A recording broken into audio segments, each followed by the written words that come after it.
The morning my daughter turned 60, I gave her a check for $20,000 and told her it was for whatever she needed, a trip, renovations, padding her retirement savings. She hugged me in the kitchen of my house in Oakville, the same kitchen where I'd made her lunches for 12 years, and she said, "Dad, you're too good to us."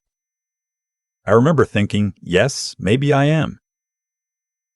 That was 3 years ago. Last spring, my granddaughter Mia finished her final year at McMaster, 18 months of engineering. Then a transfer to a co-op program in Hamilton. She worked hard, the kind of hard that reminds you there's still something right in the world. I'd been setting aside money in her bespoke for her since she was born, not a fortune, but enough to cover tuition without burying her in student debt. About $42,000 when she turned 18. I found out the account was empty on a Tuesday afternoon, sitting in my car in the parking lot of a Shoppers Drug Mart on Lakeshore Road. But I'm getting ahead of myself. My name doesn't matter much for this story. I'm 68 years old. I retired from civil engineering 4 years ago after 31 years with a firm in Mississauga. My wife Donna passed away in 2019 from pancreatic cancer. We had 2 children together. My son, who lives out west in Kelowna, and my daughter, who I'll call Sandra, because that's her name, and she's earned the use of it. Sandra is 41. She married a man named Paul when she was 27. He's in sales, good at it, as far as I can tell, though what he actually sells changes every few years. Medical devices, then software subscriptions, then something to do with commercial real estate. He drives a new truck every 2 years. Sandra stays home, manages the household, raises the kids. They have 3 children, Mia, who's the eldest, and 2 younger boys, 9 and 11. After Donna died, I leaned on Sandra more than I should have. She was nearby. She was attentive. She called every few days, came over on Sundays, brought the boys to visit. I was grieving and I confused proximity for intimacy. I told myself my daughter was my closest family now, and I treated her accordingly. Within 2 years of Donna's death, I had lent Sandra and Paul $75,000. Not given, lent. It started with their roof, which was leaking badly and needed replacing. Then it was a car, because Sandra's Hyundai had over 200,000 kilometers, and she said she didn't feel safe driving the boys on the highway. Then there was talk of Paul's business. A short-term cash flow problem, he said. Maybe 60 days, he'd pay me back with interest. Each time I said yes. Each time there was a document, or there was supposed to be, though I'll admit I didn't always follow through on the paperwork. I trusted them. I also named Sandra as my financial power of attorney. She suggested it actually, said it made sense given that she was local and my son was out in BC. I thought that was reasonable. Donna and I had never updated our estate documents after the kids were grown, and Sandra offered to come with me to the notary, which she did. The document was signed on a Thursday morning in February, 2 years ago. I want to tell you I had a feeling something was wrong, that there was a moment, some flicker of intuition. But honestly, there wasn't. I was just an old man who was lonely, who trusted his daughter, and who didn't look closely enough at the accounts he thought he understood. Mia's graduation was on a Friday in late May, convocation at First Ontario Concert Hall in Hamilton. I'd been looking forward to it for months. Sandra and I had talked about it at Easter. I was going to drive down. We'd all have dinner together afterward. Paul's parents were coming too. A real celebration. The Wednesday before the ceremony, I called Sandra to confirm the plan. She didn't answer. I left a message. She called back that evening, and something in her voice was off. I couldn't name it at the time. She said there'd been a change of plans. Paul's mother had mobility issues, and they'd had to rearrange the seating. It was complicated. The tickets were limited by the venue. She said, "We were actually going to call you this week, Dad. We think it might be easier if you just watch the live stream." Mia would totally understand. I went quiet for a moment. I said, "She's my granddaughter." Sandra said, "I know, Dad, but it's logistics. It's not personal." I told her I'd figure out my own transportation and seating, that I didn't need them to arrange anything for me. She said she'd talk to Paul. She texted me an hour later. "The tickets are already allocated, Dad. I'm sorry. We'll do a dinner at our place the following weekend, and you can celebrate with her then." I didn't sleep well that night. I told myself it was a misunderstanding, a planning failure, the kind of thing that happens in busy families. But something sat wrong in my chest. Not quite anger, something quieter than that. Like when you reach for a light switch in the dark and your hand finds empty wall. I went anyway. I didn't tell Sandra. I drove to Hamilton on Friday morning, and I bought myself a coffee near the convention center, and I sat in a seat I purchased online the night before. There were seats available, incidentally, and I watched my granddaughter walk across that stage in her gown. I watched from 3 rows behind her father, who was filming on his phone and never turned around. Mia saw me when it was over. She was walking out with her friends, and she stopped dead and her face went. I don't know how to describe it. Not happy. Not relieved. More like the expression of someone who sees something that doesn't fit, that raises a question she's been avoiding. She hugged me. She said, "Grandpa, I didn't know you were coming." I said, "Of course I came." Over her shoulder, I could see Sandra 10 feet away watching us. Her face was careful, arranged. The way a face looks when someone is deciding something quickly. She walked over and said, "Dad, you came." I said, "I did." Nobody said anything for a few seconds. Paul was somewhere behind her. He lifted his chin at me in a sort of nod. His mother was in a wheelchair nearby, looking perfectly comfortable. There was plenty of room. I took Mia for lunch, just the 2 of us, at a Vietnamese place she liked near campus. I didn't say anything about the seating situation or Sandra's call. I asked about her plans, her co-op placement, whether she was excited. She was. She talked about a project she'd be working on with a water infrastructure firm in Burlington. She was bright and warm, and I was so proud of her I could barely eat. But at one point she said quietly, "Grandpa, did something happen with your Spur account? Mom mentioned something about it a while back, said there were some issues." I said, "What kind of issues?" She shrugged, looked uncomfortable. She said it might be tied up. I wasn't sure what that meant. I didn't want to ask again. I drove home from Hamilton with the radio off. When I got to Oakville, I sat in my car in front of the house for a while. Then I went inside and I found the file folder where I kept the Respart statements, and I looked at the most recent one, from February. The balance was $412.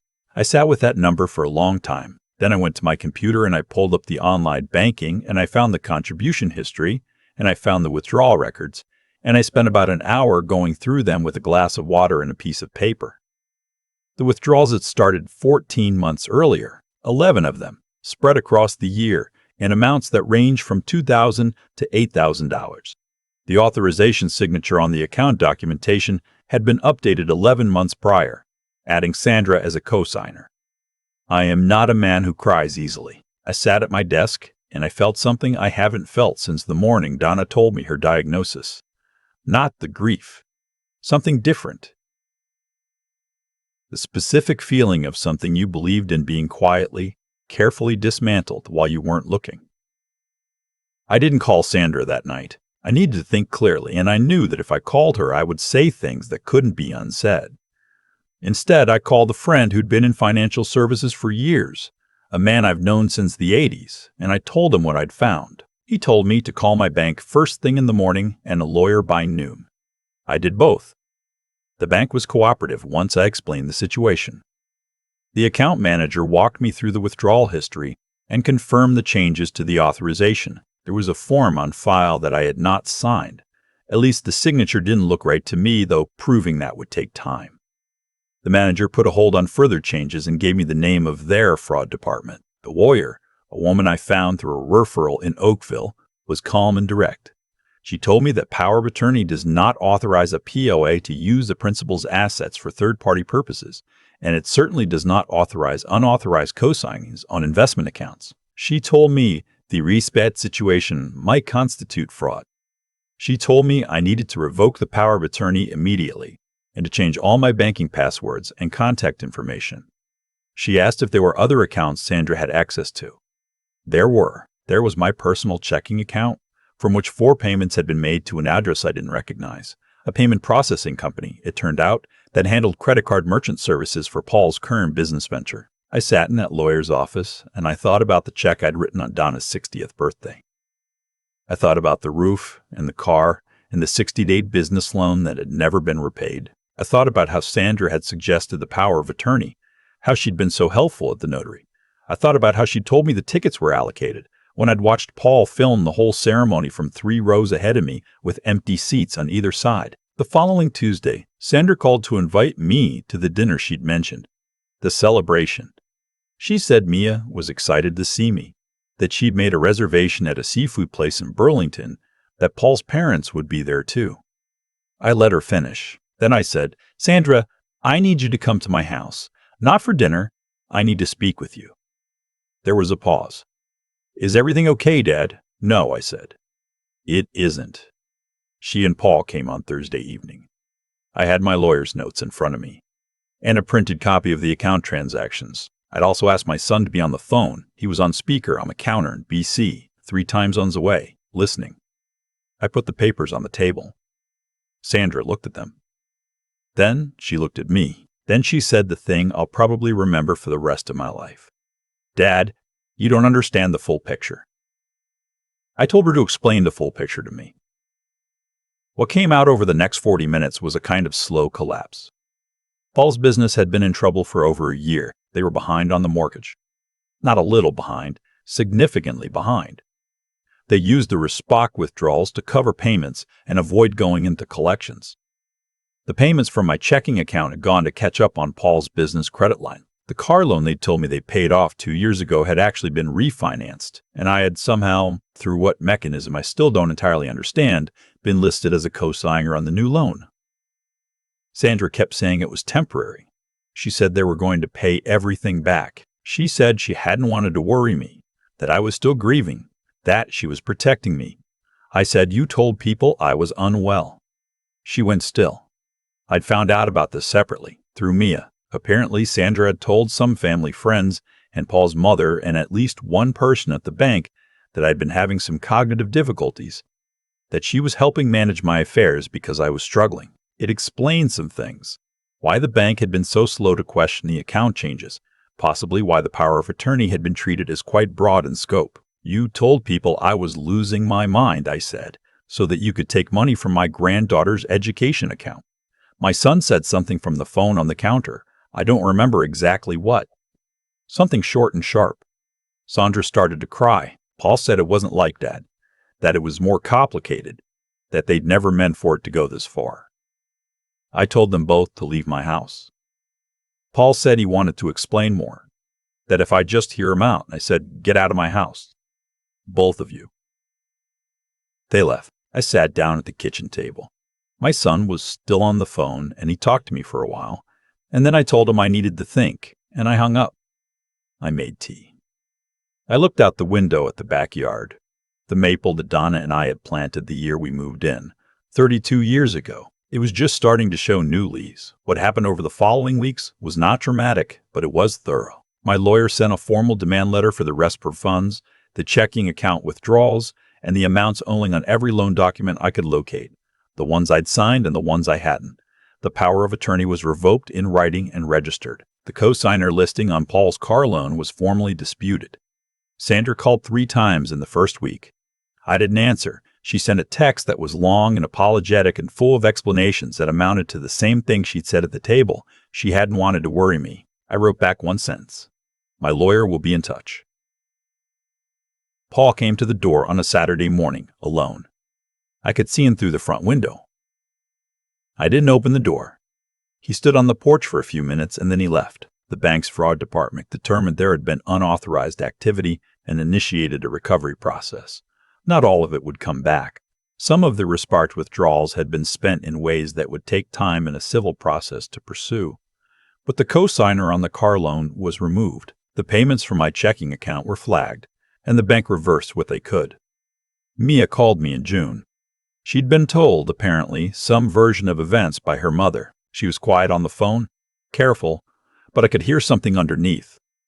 The sound of a young woman trying to reconcile 2 things that didn't fit together. She said, "Grandpa, I'm so sorry. About the respirator. I didn't know." I said, "I know you didn't." She said, "I don't know what to say about my mom." I told her she didn't have to say anything, that whatever happened between me and her parents was between me and her parents, and that it had nothing to do with the 2 of us. I told her I was proud of her, and I meant it down to the floor. She started her co-op placement the following week. I sent her a card with a check for $3,000 from my own savings, not from any account anyone else had touched. And I wrote in the card that it was for books, or a decent winter coat, or a plane ticket to somewhere she'd never been. Whichever she needed more, she called when she got it. She was crying a little. She said, "You didn't have to do that." I said, "Yes, I did." There's a version of this story where I talk about forgiveness, where I end with some hard-won piece about my daughter and what she chose to do. I don't have that yet. I'm not sure I'll ever have it in the form people expect. I love Sandra the way you love the person you watched grow up in your house, the person who knew Donna before the cancer, who called on her mother's birthday for years after she was gone. That person still exists somewhere in my mind. I don't know what to do with her alongside the person who signed papers with my name and told strangers her father was losing his mind. What I have instead of forgiveness right now is clarity. I know what happened. I know how it happened. I know that the loneliness I felt after Donna died made me careless, and that someone I trusted took advantage of that carelessness in a way I won't allow again. I changed the locks in July. I updated my will, revised my estate documents, named my son as executor. My financial advisor helped me put a structure in place that makes unauthorized access significantly harder. I joined a grief support group at the community center in Oakville, the one I'd avoided for 3 years because I thought I didn't need it. Last month I drove to Hamilton and took Mia for dim sum in a place near her apartment. She looked well. She looked like her grandmother around the eyes. That particular way of paying attention to the person in front of her, making you feel like the room has narrowed down to just the two of you. We talked for 2 hours. We talked about her work, about a friend of hers who was applying to law school, about a hiking trail she wanted to try in Algonquin next summer. We made a plan to go together if the timing worked. When I got back to my car, I sat for a moment with the engine off. It was a clear afternoon, the kind you get in Ontario in September, when the light has gone slant and gold and everything looks just slightly more itself than it usually does. I thought about the morning Mia was born. I drove to the hospital in Burlington at 2 a.m, and Sandra handed her to me before Paul even had his coat off. 8 pounds, black hair, furious about everything. I stood in that room and I felt the particular weight of someone new in the world, someone who would someday be a stranger to most of the people on earth, but would never be a stranger to me. That hasn't changed. Whatever else has, that part holds. I started the car and drove home on the lakeshore, the water flat and gray on my left, the maples beginning to turn along the road.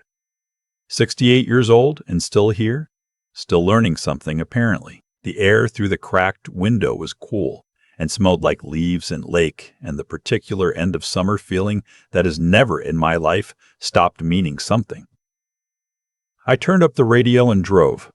I keep coming back to the parking lot of that Shoppers on Lakeshore Road, sitting in the car with my phone in my lap, and a balance of $412 on a screen that should have shown $42,000. There was a moment, just a few seconds, where I didn't fully understand what I was looking at, and then I did. And everything that came after, the lawyer, the bank, the Thursday evening with the papers on the table, all of it started in that parking lot, in that quiet. People talk about betrayal like it arrives all at once. It doesn't. It arrives in layers, and the worst layer isn't the money. The money I could grieve and then pursue. The worst layer was the realization that Sandra had told people I was losing my mind, that she had looked at her father, a man who was already grieving, already leaning too hard on the people around him, and decided that his vulnerability was something she could use. That's the part I still carry around with me some mornings. But here's what I've come to understand. Slowly, the way you understand things when you're 68, and you've already buried a wife and built a career and raised 2 children and watched the world change more than once, the way a person behaves over time is its own kind of accounting. Sandra made choices, one after another, each one a little further than the last, and every single one of those choices had a cost attached to it that she never put on paper. Paul, too. They kept pulling on a thread and telling themselves it was fine. It was temporary. They'd put it back. They didn't stop to ask what kind of people they were becoming in the process. That's what I think about when I think about integrity. Not as a word on a motivational poster, but as the actual daily practice of being honest about what you're doing and why. Sandra wasn't honest. Not with me, not with the bank, and I suspect not entirely with herself. And that dishonesty didn't just cost her my trust. It cost her the story she got to tell about herself. You can't take money from your father's granddaughter's education fund and remain, in any useful sense, the person you thought you were. The intelligence I'm grateful for isn't the kind that gets tested in school. It's the slower kind. The willingness to look at a situation clearly even when it hurts to do so. To ask hard questions instead of accepting comfortable answers. I was not always good at this. After Donna died, I stopped asking questions. I let things slide because asking felt like more weight than I could carry. That's on me, and I've had to sit with it. What I know now is that clarity is worth protecting. The structure I put in place afterward, the revised will, the new account access, the executor change. None of that is cynicism. It's just paying attention. It's something I should have done years earlier. Not because I expected to be betrayed, but because responsible people maintain their own affairs. That's not distrust, that's self-respect. And then there's Mia. 8 pounds, furious, handed to me in a Burlington hospital room at 2 a.m, now 22, starting her career, making plans to hike Algonquin in the fall. She didn't ask for any of what happened. She found out her education fund had been emptied by her own parents, and she called me to apologize, which is not a thing she should have ever had to do. The fact that she did it anyway, with that much grace, tells me something about the kind of person she is. She got through it. That kind of steadiness, the ability to absorb something painful without letting it hollow you out, is not something you can give someone. They have to build it themselves. But you can show them it's possible. I drove home from Hamilton in September, and the maples were turning and the lake was gray, and I had exactly what I needed. The truth, my name back on my own accounts, and one granddaughter who still calls. That's enough. Some days it's more than enough.